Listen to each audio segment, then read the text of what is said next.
వీరు కె శ్రీనివాసరెడ్డి గారు. కే అంటే కాకులవరం. వీరు అత్తాపూర్లో ఉంటారు. వీరు ఒక సంవత్సరం క్రితం వచ్చారా? సంవత్సరం కాలేదు గురువారు, ఇంకా కాలే. వచ్చారు.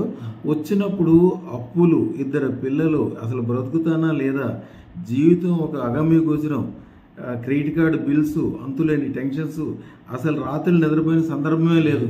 ఆ దారుణంగా ఉండేది జీవితము. మీ దగ్గరికి వచ్చిన తర్వాత అదృష్టం పెట్టుకుని నాకు అద్భుతంగా అయిపోయింది. అలాగా మా మిస్సెస్ కూడా బృహత్సంరత్నం పెట్టిన తర్వాత ఆవిడకి కూడా ఆరోగ్యం చాలా బాగుంది. అసలు జీవితం ఇంత అందంగా ఆనందంగా ఉంటుందా అని నాకు ఇప్పుడే అనుమానం వస్తుంది. అసలు అంత ఆనందంగా ఉన్నాను. వారన్నీ చెప్పడానికి వచ్చారు. ఇప్పుడు వారినే అడిగి ఏం చేస్తారు, ఎట్లా చేస్తారు, ఎక్కడ ఉంటారు అన్నీ అడుగుతాం. అయ్యా, మీ పూర్తి పేరు? మా పూర్తి పేరు కాకులవరం శ్రీనివాసరెడ్డి గురుగారు. అత్తాపూర్లో ఉంటా. నాకు అప్పులు చాలా ఉండే గురుగారు. మీ దర్శనం వచ్చినాక మీ దగ్గర దర్శనం తీసుకున్నాక స్టోను 5 క్యారెట్స్ తీసుకున్నా గురుగారు. అప్పుడు కూడా డబ్బులు యాక్చువల్గా కాడుతున్నా గీకే తీసుకున్నా. యాక్చువల్గా చెప్పాలంటే తీసుకున్నా కదా, ఒక ఎందుకో అది డబ్బులు నాకు అప్పులు పోతూ నాకు ఒక రూట్లో డబ్బులు వస్తున్నాయి. ఇంకా నాకు క్లియర్ అయినాయి. నేను ఇంత చాలు, ఇంకా నాకు ఎక్కువద్దు అనేసరికి ఒక్కసారి మేము దర్శనం చేసుకొని కృతజ్ఞత ఉండాలి మాకు అని వచ్చి మీ దర్శనం చేసుకొని వెళ్ళాలి. మీరు ఇందాక దండం పెట్టుకునేటప్పుడు కూడా కాళ్ళు ఎంతసేపటికి వదలట్లే మీరు? మీకు సంతోషం చెప్తున్నా గురుగారు. నేను నా ఆనందం ఒకరికి మీకు చెప్పాలి కాబట్టి వచ్చినాను. అది మీ పట్నాయక్ గారి గురించి ఏదో చెప్తున్నారు. పట్నాయక్ మా పులిగే గురుగారు. ఆయన చూసినాక నేను వచ్చేసాను గురుగారు. వచ్చి తీసుకోవాలి, మా పిల్లల్ని కూడా ఒకసారి తీసుకొస్తాను గురుగారు, ఫ్యామిలీని కూడా తీసుకురావాలనుకున్నా. మీ దర్శనం ఇబ్బంది అయ్యింది. అదృష్టం పెట్టుకున్నాక ఏమేమి జరిగిందో అందరికీ చెప్తే చాలా సంతోషం. చాలా అద్భుతాలు జరుగుతాయి గురుగారు. అది ఎట్లా ఉంటుందంటే అది వాళ్ళే అనుభవించాలి. వాళ్ళు చూస్తేనే అర్థమవుతుంది నేను చెప్పేది. ఎందుకంటే చాలా అద్భుతం ఉంటుంది. ఎట్లా అంటే మనము ఏ పొజిషన్లో ఉన్నాము, ఏ పొజిషన్కి పోతున్నాము, ఎట్లా జరుగుతుంది అనేది అది ఒక వాళ్ళకే తెలుస్తుంది. ఎక్కువ చెప్తే ఏమనుకుంటే అది అట్లా మనం అనుభవిస్తాం. అది ఖచ్చితంగా మనం చూస్తాం. చాలా చదువుతారు. నాకు అప్పులు పోయినాయి, కాదు చదువుతారు. 2 ప్లాట్లు కొన్నాయి. ఎందుకు మీ దగ్గర చెప్పుకోవాలి? నేను నాకు జరిగింది నేను తక్కువ చెప్తున్నాను. తక్కువ చెప్తేనే మంచి ఎక్కువ చెప్పి అంటే 2 ప్లాట్లు కొన్నా. రేపు ఇంకా నేను ఇల్లు కొనాలని ఉంది. మీ ఇల్లు అదృష్టం పెట్టుకున్న వాళ్ళనే, నమ్మకం ఉన్న వాళ్ళని చూడండి. 1 కోటి మందిలో ఒక్కళ్ళు కూడా దీంట్లో ఉండరు. అందరూ సొంత ఇంటికి చేరుకుంటారు. అందుకు కూడా అదృష్టం ఉన్న చోట ఎప్పుడు పాజిటివ్ ఉండాలి, పాజిటివ్ మాట్లాడాలి, మీలాగా సంతోషంగా ఉండాలి. అలాగే మీ ఫ్రెండ్ సంగతి ఎవరి గురించి చెప్తున్నారు? వాళ్ళకి ప్రతాప్ రెడ్డి అని ఉన్నాను సార్, తీసుకున్నాను. ఆయన మంచి ఉన్నారు గురుగారు.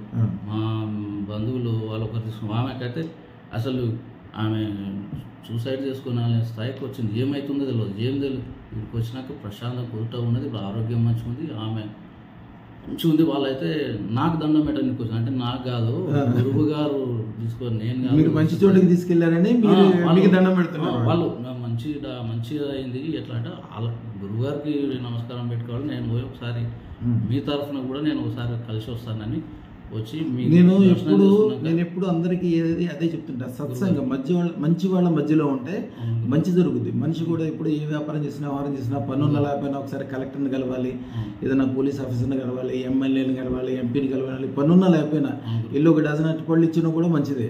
వాళ్ళందరికీ అవి మంచి ప్రదేశాలు, మంచి వ్యక్తులు, తెలివి బుద్ధి ఉన్నవాళ్ళు, అవకాశాలు ఉంటాయి. పెద్దవాళ్ళ మధ్యలో ఉండటము, మంచి వాళ్ళ మధ్యలో ఉండటము. మీరు ఎంత మంచి గొప్పవాళ్ళు అయినప్పటికీ చెడ్డవాడి ముఖం కూడా చూడకూడదు. ఎవరైతే మైనస్లో ఉంటారో, ఎవరైతే ఇబ్బందుల్లో ఉంటారో, ఎవరైతే ఎప్పుడు నెగిటివ్ ఆలోచిస్తారో వాళ్ళ ముఖం చూస్తే కూడా ఇబ్బంది. మీరు ఒక పెద్ద కుండ నిండా పాలు కష్టపడి తెచ్చుకుంటే కూడా ఒక చిన్న ఉప్పు కణికి దాంట్లో పడితే, ఒక చిన్న చెడుది విషం కనుక దాంట్లో పడితే పాలు అప్పటికప్పుడే పగిలిపోతాయి. మీరు ఎంత కష్టపడి సంపాదించుకున్నా వేస్టే. అందుకని మీ గురించి కాదు, మీరు రాబోయే తరాలు, మీ పిల్లలు, వాళ్ళ పిల్లలు అందరూ బాగుపడాలి. కాబట్టి ఎప్పుడు చెడ్డవాళ్ళ దగ్గరికి చూవద్దు. తాగుబోతుళ్ళు, జూదర్లు, మీరు ఏదైనా పని చేస్తే మిమ్మల్ని మెచ్చుకునే వాళ్ళు, మీరు చేసే పని తప్పు అనుకున్న వాళ్ళు, దేవుని నమ్మనోళ్ళు, అదృష్టాన్ని నమ్మనోళ్ళు, వీళ్ళు చాలామంది ఉంటారు. రాక్షసుల కంటే హీనం వాళ్ళు, పిశాచాల వాళ్ళు. వాళ్ళ ముఖం చూడొద్దు, వాళ్ళ దగ్గరికి పోవద్దు. వాళ్ళు బాగుపడినవారు, వాళ్ళు బాగుపడరు, ఇంకోళ్ళు బాగుపడినవారు.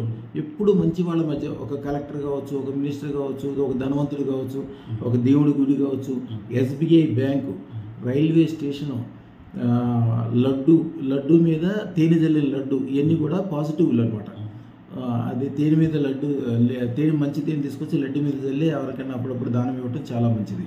అమావాస్య రోజున అన్నదానం చేయగలిగితే చాలా మంచిది. ఇవన్నీ కూడా కేతువుకు అనుకూలంగా చేసి మీరు అనుకునే అదృష్టాలన్నీ ఆటోమేటిక్గా కలగజేస్తాయి.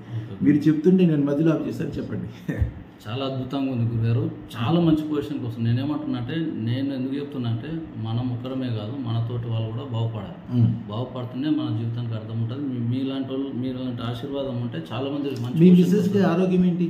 ఆరోగ్యం మనకు ఊకే హెడేక్ గురుగారు. హెడేక్ ఉంటుంటేనే నిద్ర రాకపోవడం, చిరాకు ఉండడం, నిద్ర వస్తుంది, హెల్త్ ఇష్యూస్. ఇక్కడికి వచ్చినాక మంచిగా అయింది. ఆమె కొంచెం జాబ్ వచ్చింది, ఉద్యోగం